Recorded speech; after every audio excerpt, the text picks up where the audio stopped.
kekuasaan. Ya, tidak ada kebesaran seseorang itu tanpa campur tangan orang lain dan doa orang lain. Ya.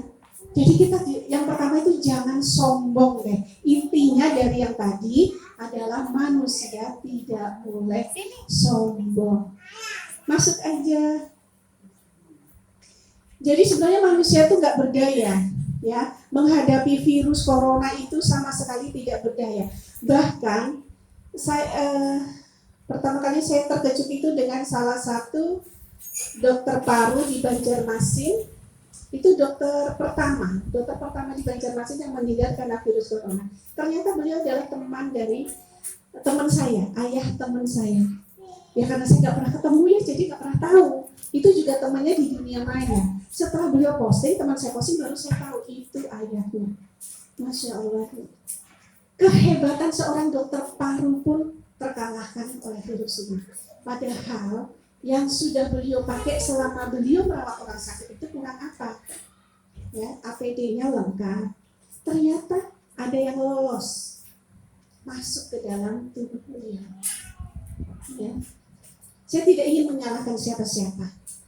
Hanya ingin mari kita sama-sama berpikir cerdas, berpikir ternyata virus itu lolos juga atas kehendak Allah.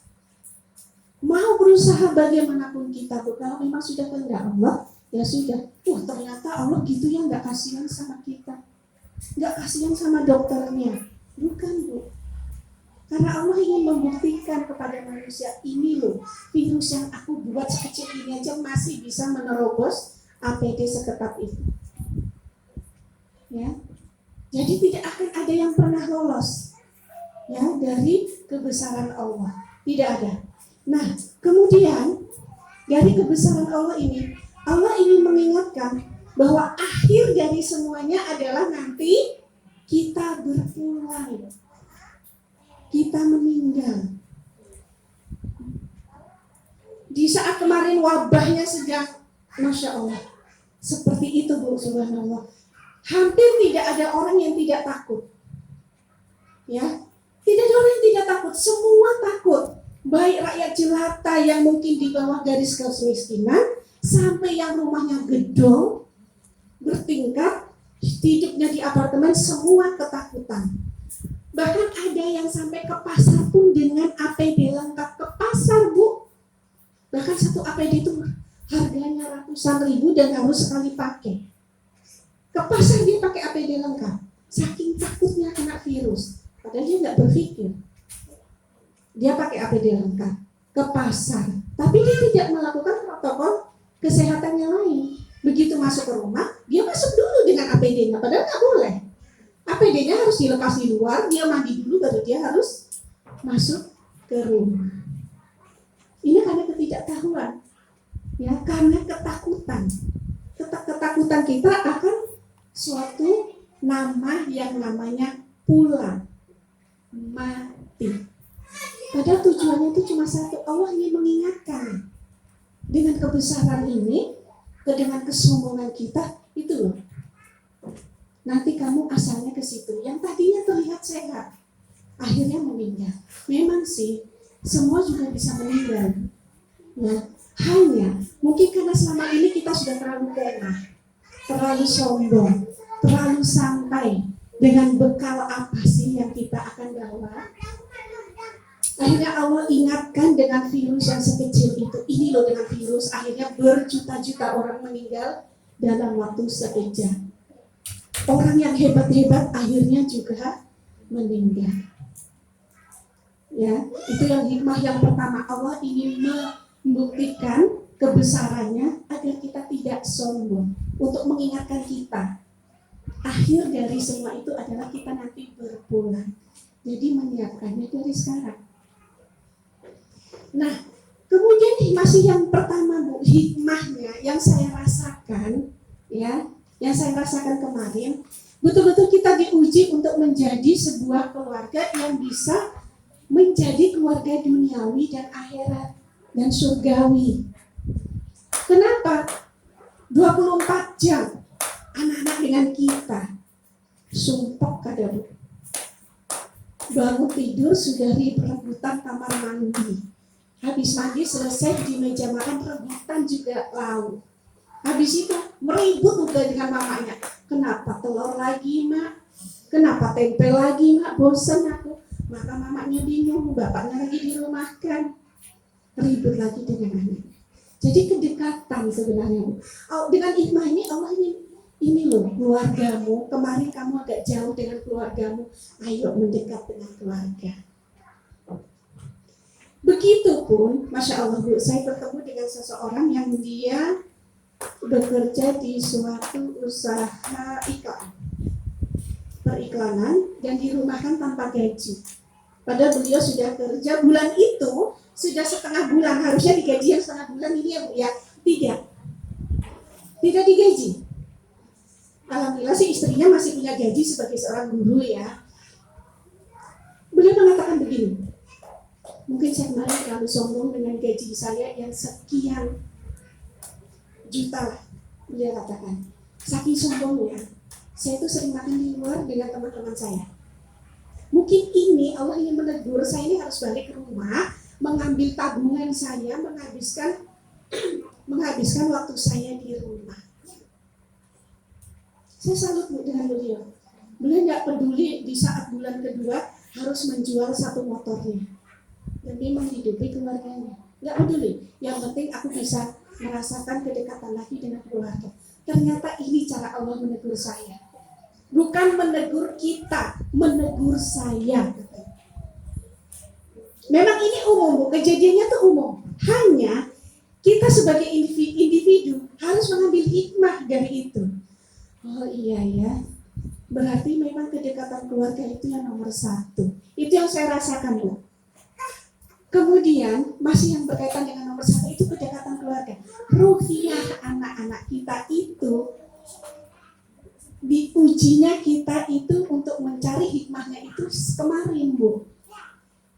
Ya, anak-anak nggak ngaji, masjid tutup, PPA tutup. Di sini juga tutup Ibu ya. Suami-suami mungkin selama ini anteng aja sholat di masjid, nggak hafal, nggak apa-apa ngikutin imam. Sekarang disuruh jadi imam, ketawa anaknya di belakang. Pak, sholat kok serba kul. Akhirnya telepon ke suami, bisa Bapak kita ngaji? Bapak nggak takut kah? Nggak apa-apa, online juga nggak apa-apa.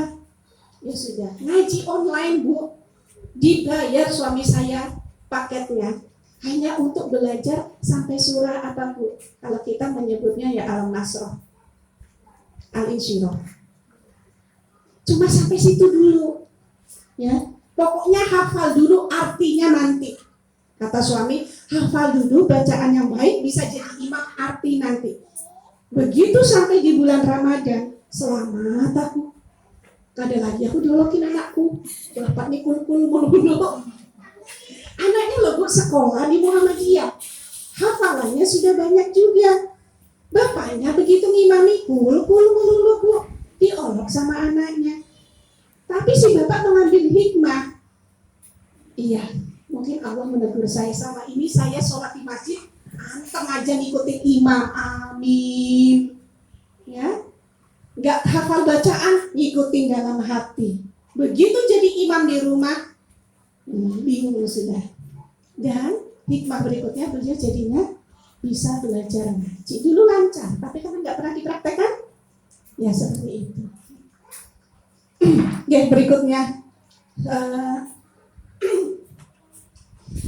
Jadi karena kita sudah sadar Bu, kita nanti pulang sudah deh Bu, dosa-dosa itu cukup deh yang kemarin ya.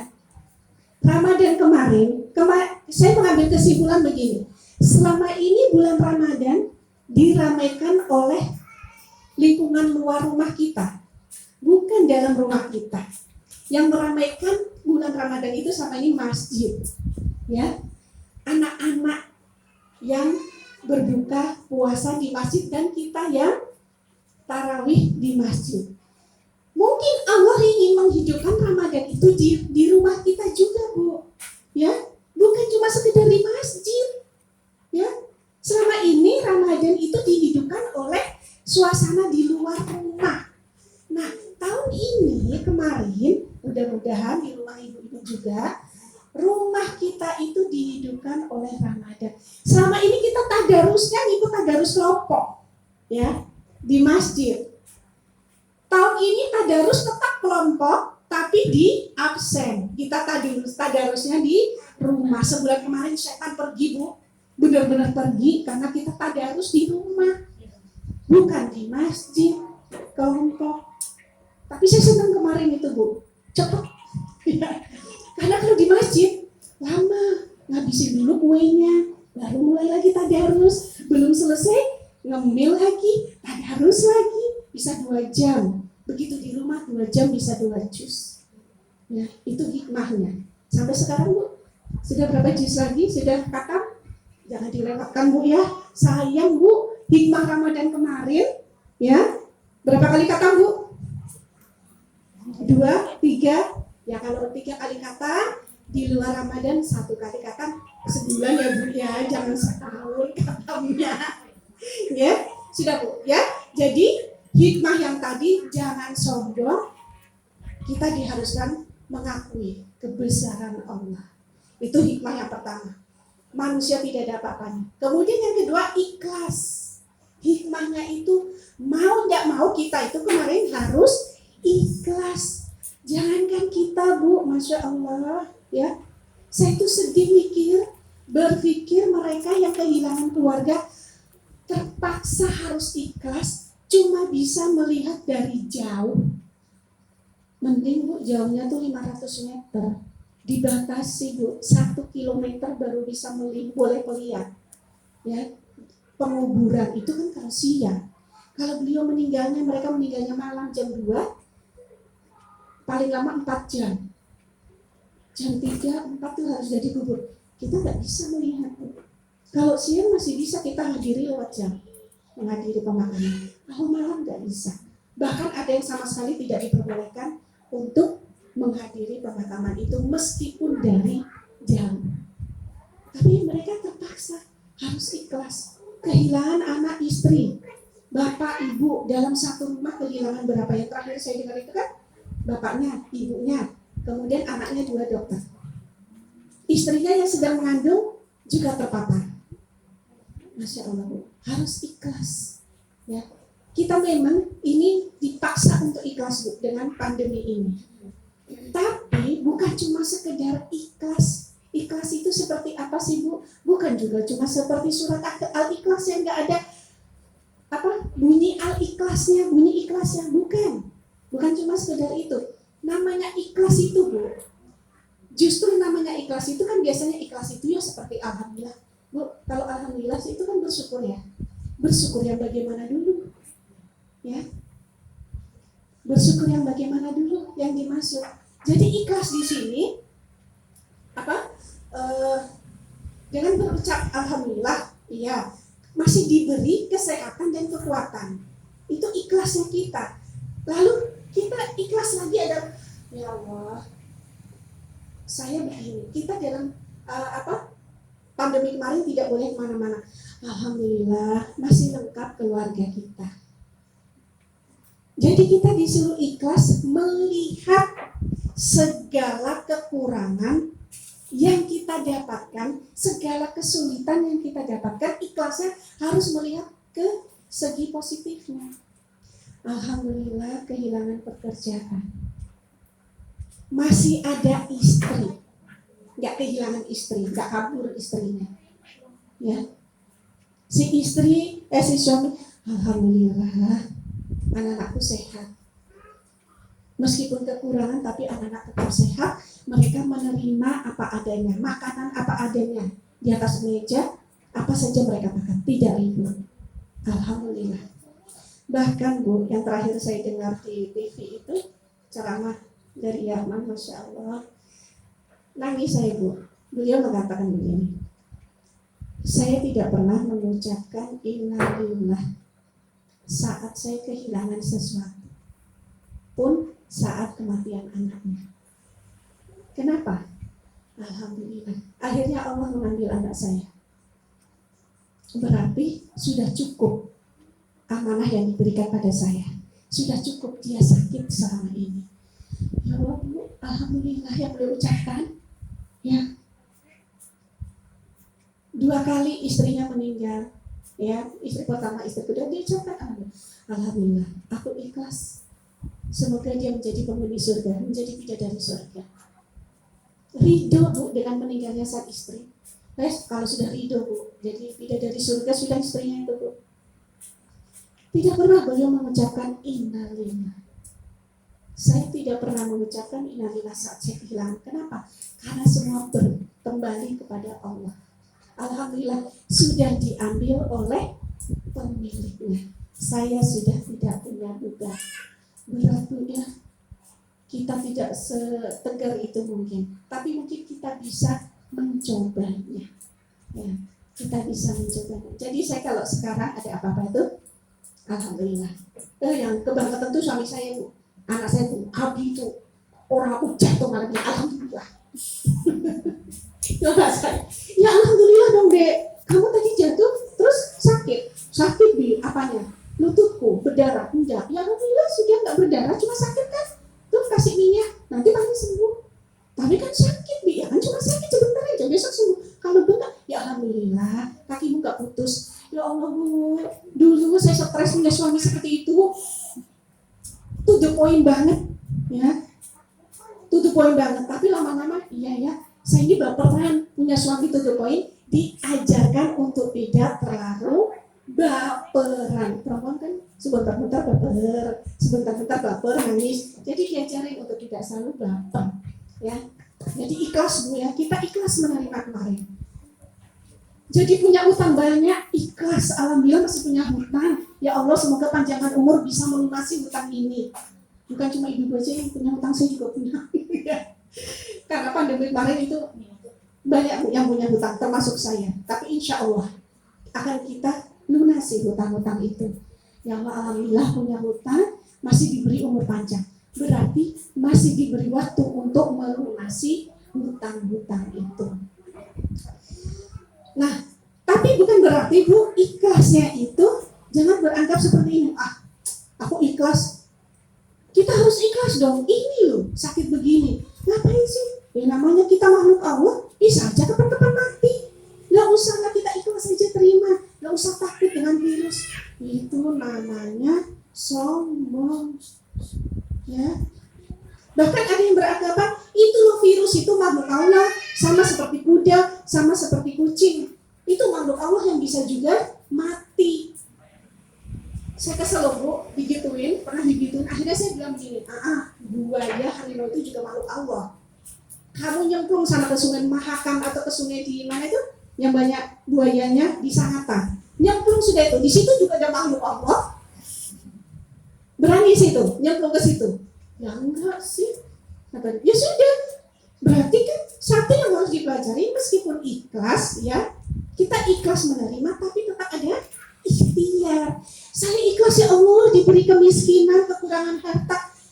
Cuma bukan berarti ya miskin terus. Karena tangan di atas lebih baik daripada tangan di bawah. Ya. Kayak apa Bu kita mau bersedekah banyak kalau tidak punya materi, uang, harta. Kita yang harus merubah keadaan. Allah tidak akan merubah kalau kita tidak berusaha. Jadi ikhlasnya itu bukan berarti ya sudah ikhlas, udah ikhlas aja. Hidup kayak gitu nggak usah berusaha, ya nggak akan pernah maju Bu. Ikhlas menerima sakit, ikhlas menerima penyakit bukan berarti kita tidak ikhtiar untuk menghindari penyakit itu, untuk mencari pengobatan. Pengobatan jamu jadi mahal Bu ya. Jahe jadi 70.000 per kilo. Dari cuma 15.000 sampai 70.000. Pusing saya yang suka bikin jamu. Nah, tapi itu usaha kita, ikhtiar kita. Ada berkah di dalam virus. Tukang jamu jadi naik daun. Ya. Kemudian yang ketiga, semakin meyakini kalau sedekah itu bisa menghindari kita dari mara bahaya, musibah atau malapetaka. Kalau Ustadz siapa ya Bu ya yang lucu dari Sulawesi itu, Siapa? Bukan, satunya lagi. Ya, dasar. Beleng-beleng. Pokoknya yang ada bahasa-bahasa gitunya. Biarpun saya nggak ngerti artinya, tapi saya paham aja. Dia bilang begini, kenapa orang Indonesia ini masih banyak yang hidup? Ya Allah, dia bisa bilangnya masih banyak yang hidup. Karena kita suka bersedekah. Masya Allah, Bu. Saat corona sedang mewabah di mana-mana, saat banyak yang terdampak, kita loh langsung bergerak mengumpulkan sembako di mana-mana. Nah itu Bu yang bisa, meskipun mungkin kita nggak nyadar aja, ayo kita iuran 5.000 itu sudah sedekah, kita ikhlas ya, karena tidak akan Bu malapetaka itu menghampiri kita, mendahului sedekah kita, nggak akan. Sehingga suatu saat seperti yang diceritakan oleh sahabat Rasul, sahabat Nabi, suatu hari itu begitu selesai sholat subuh, kali dulu pernah baca sirah ya, Rasulullah itu cepetan pulang, pokoknya langsung selesai sholat langsung melewati sahabat-sahabatnya, mungkin permisi, langsung pulang. Bingung yang lain, ada apa ya, jangan-jangan istri beliau sakit di rumah. Ternyata beliau mengambil apa? Beliau memiliki satu keping uang dirham. Dirham itu dari emas. Beliau tidak ingin ada uang itu di rumah beliau. Akhirnya disedekahkan. Itu satu keping dirham Bu disedekahkan. Ya, cuma satu keping yang beliau punya. Kenapa? Karena beliau menganggap uang ini bisa untuk menghindari malapetaka atau mara bahaya atau musibah satu negara. Cuma dengan satu dirham Bu. Sedangkan kita kemarin banyak. Ya, jadi kita tidak usah takut Bu dengan bersedekah. Sedekah bisa memudahkan kita dalam semua urusan kita, dan itu yang saya alami Bu. Saya bukan yang mau menceritakan apa ya, ini pengalaman pribadi, karena saya mengambil pengalaman ini juga dari para ustadz-ustadz dan orang-orang yang memang sudah melakukan hal ini. Semakin kita punya urusan, perbanyak sedekah. Kita punya urusan Bu, perbanyak sedekah. Bayangkan Bu, di saat seperti ini saya harus melakukan suatu hajatan besar, lumayan besar untuk saya, yang sebenarnya itu bukan tanggung jawab saya. Sebenarnya nggak apa-apa. Cuma saya kasihan aja sama yang harus mempunyai hajat ini. Ya sudah, ayo kita ambil alih. Apa yang kita lakukan Bu? Saya cuma begini sama suami. Uang kita tinggal segini kan? Yaitu Bu, saya punya suami itu to the point banget. Dia pakai nalar banget. Ya, sedangkan saya perasaan. Sudah, kamu percaya sama aku? Iya. Tapi ingat, percaya kamu jangan dibut-but ya. Sekarang ini ada segini, kamu ambil perlunya untuk makan hari ini tok. Ya Allah Bu, untuk makan hari ini tok, nggak boleh mikir untuk besok. Untuk makan hari ini. Untuk makan hari ini aja ya, kebutuhan hari ini. Kamu butuhnya apa hari ini? Untuk makan apa? Butuhmu anak-anak apa hari ini? Dah, setelah itu aku ambil. Terus besok, sudah aku bilang jangan mikir besok, mikirnya hari ini tok, hari ini aja, jangan mikir besok. Padahal besok itu sudah tanggal berapa, saya belum bayar air. Sudah masuk belasan nih tanggalnya. Sudah bismillah. Dah, saya sudah nggak pikir besok Bu. Ternyata besoknya itu Allah menjamin makan saya seminggu ke depan. Dengan cara apa? Tetangga kanan kiri dari jauh itu ngantar. Ada yang ngantar bandeng presto, ada yang ngantar sayur. Jadi sudah dijamin, alhamdulillah. Saya nggak beli. Terus air ditanggungnya di bulan berikutnya, saya double aja bayarnya, biar mau didenda. Ya, tapi ada untuk membayar. Kalau kita percaya, hanya terkadang kita tidak percaya, ragu-ragu. Percaya, tapi tidak 100%. Ya. Itu ya masalahnya di kita. Jadi sedekah Bu. Jadi sedekah itu kemarin Masya Allah, ternyata orang Indonesia ini mudah untuk sedekah. Dan sedekah itu yang menyelamatkan, Insya Allah, yang menyelamatkan kita. Sebenarnya tidak terlalu semenakutkan Bu, seperti yang ada di medsos. Saya juga gitu kadang nge-share ya. Cuma Share aja deh biar orang hati-hati. Bukannya menakut-nakuti, tidak, untuk orang hati-hati aja. Ya. Jadi itu Bu ya. Yang ketiga, meyakini bahwa sedekah itu melebihi dari apapun ya. Kemudian seperti yang disampaikan oleh Imam Baihaqi, ya, Rasulullah pernah bersabda, bersegeralah bersedekah sebab bala bencana tidak pernah bisa mendahului sedekah.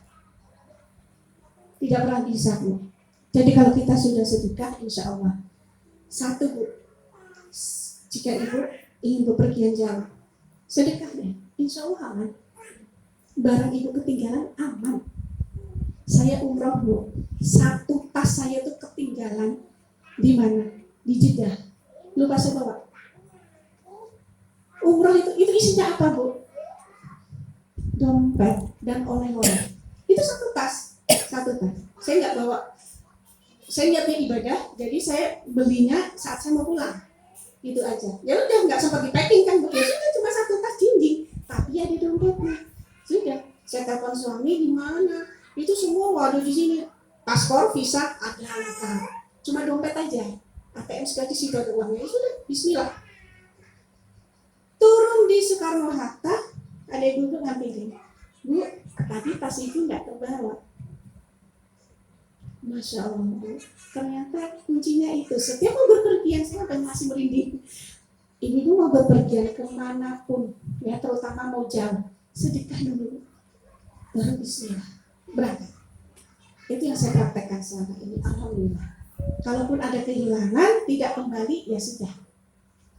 Koper suami saya, seharusnya kita turun Jakarta, mampir dulu Bu kopernya di ujung Pandang. Nah ini loh penerbangan ke Jakarta Bu, koper kok bisa mampir ya di ujung Pandang. Mending transit dulu di Surabaya, ini ke timur kopernya. Disuruh nunggu, Bu tunggu aja, penerbangan berikutnya ada dari ujung Pandang. Bener, padahal biasanya suruh nunggu besok, ambil besok, ini enggak. Tunggu aja Bu, 2-3 jam, sebentar lagi ada penerbangan dari ujung Pandang. Kan cuma sejam aja dari ujung Pandang ke sini, Garuda. Betul. Datang koper saya. Padahal kita naiknya loh, batik. Kok bisa ya, koper itu sampai ke sana naiknya Garuda, itu bingung saya. Kopernya jalan-jalan loh itu. Nah bingung saya itu Bu. Jadi itu Bu ya, sedekah kita. Jika punya keinginan sedekah dengan niatan, ya Allah, mudahkan urusan saya sebagaimana saya mudahkan urusan orang lain. Tapi ingat dulu untuk masalah hutang, jangan dianggap sedekah. Kecuali Ibu niatkan, udah deh kamu udah hutang aku 5 juta, aku sedekahkan kamu. Ya boleh sih Bu, cuma di uang 5 juta itu ada hak anak kita, ya, ada hak keluarga kita. Ya, boleh kita tagih. Ya, saya jadi ingat punya hutang 5 lembar sama Bu ini, saya bayar. Ya, jadi itu ya, insya Allah sedekah. Sedekah itu bisa ada 70 macam bahaya, mara bahaya yang bisa terhindarkan dengan sedekah. Salah satunya adalah wabah penyakit. Wabah penyakit itu, insya Allah. Kemudian yang keempat, menjadi lebih disiplin dan menjaga kesehatan dan kebersihan. Kebersihan itu sebenarnya kan tidak bisa lepas dari keimanan ya Bu ya. Kita mau sholat harus bersih, harus wudu. Hanya selama ini standar kebersihan kita adalah standar yang menurut kita normal, padahal tidak. Mau makan, seringkali kita tidak cuci tangan. Padahal dengan tidak cuci tangan mungkin kita bisa sakit perut. Nah dengan adanya wabah ini kita dipaksa untuk menjaga kebersihan. Rajin cuci tangan. Ya sudahlah, sekalian aja rajin wudhu. Sekalian aja wudhu, bukan cuci tangan kalau saya. Ya, cuma agak ribet ya kalau pakai jilbab seperti ini tuh wudhunya terus dibuka-buka. Kecuali jilbab yang misal masuk bisa cepet itu. Cuma nggak apa-apa Bu, belajar untuk menjaga wudhu. Itu kemarin hikmah yang saya dapatkan, belajar menjaga wudhu, ya, menjaga kebersihannya, kemudian menjadi lebih disiplin. Menjadi lebih disiplinnya saat kita mau keluar. Masker. Ya. Jadi lebih disiplin dengan masker yang harus kita pakai. Lalu lebih disiplinnya lagi dengan menjaga jarak. Saya senang banget Bu dengan namanya menjaga jarak ini. Ya. Jadi kalau di kantor-kantor itu, kantor pemerintah, saya bilang asik ya dengan adanya menjaga jarak ini. Kenapa? Iya, si bapak-bapak jadi nggak dekat-dekat sama ibu-ibu, ini mbak-mbak. Jadi biasanya kan begitu ya, saling templok, enak aja nih, tangan tempel gitu bapak-bapak laki-laki itu. Sekarang jaga jarak, jadi tidak mudah untuk saling berdekatan, sehingga saya bercanda dengan remaja di sekitar saya yang pacaran jaga jarak, jangan deket-deket. Kayak apa tante, pacaran itu nggak deket-deket, orang nikah loh nggak boleh deket-deket kemarin, jaga jarak. Kalian loh pacaran belum resmi, jauh-jauh sana, pojok-pojok ya. Bahkan ada yang orang tuanya melarang anaknya diapelin. Lama-lama ya sudah, daripada dilarang diapelin, kulamar aja gimana tante. Seneng banget orang tuanya. Daripada anaknya dipacari melulu akhirnya menikah. Itu tetangga saya begitu, akhirnya menikah karena nggak boleh diapelin. Katanya untuk menjaga jarak. Nah itu insya Allah Bu yang bisa saya sampaikan hari ini. Sebenarnya banyak ya hikmah. Di antaranya adalah yang paling Ibu rasakan hikmahnya apa Bu? Kita ingat mati. Apalagi kalau kita sudah baca, ya Allah waktuku kapan ya? Saya itu kalau sudah membaca buka HP, terbaca yang meninggal, langsung giliranku kapan ya? Karena apa Bu? Yang tertulis yang meninggal adalah yang usianya di atas 40. Lah saya loh 2 tahun lagi 50. Ya Allah, berarti aku masuk dalam kelompok itu ya untuk mati. Ternyata yang mati juga bukan cuma usia itu ya Bu ya, anak-anak juga banyak. Hanya memang untuk usia saya, apalagi yang punya penyakit bawaan itu rentan. Jadi hikmah terbesar yang saya rasakan Bu kemarin adalah kita disuruh kembali mengingat. Yang pertama tadi, mengingat kepulangan kita. Mengingat goodie bag kita sudah diisi belum? Bekal kita sudah diisi belum Bu? Kalau ini isinya charger dengan buku. Ya, sudah diisi belum Bu? Kopernya ibu-ibu sudah diisi belum untuk nanti bekal nanti? Dalam bentuk apa? Sholatnya, ibadah yang lainnya. Sholat wajib, apakah hanya sekedar menggugurkan kewajiban? Atau kita sudah melaksanakan semua aturan yang menjadikan sholat itu diterima oleh Allah?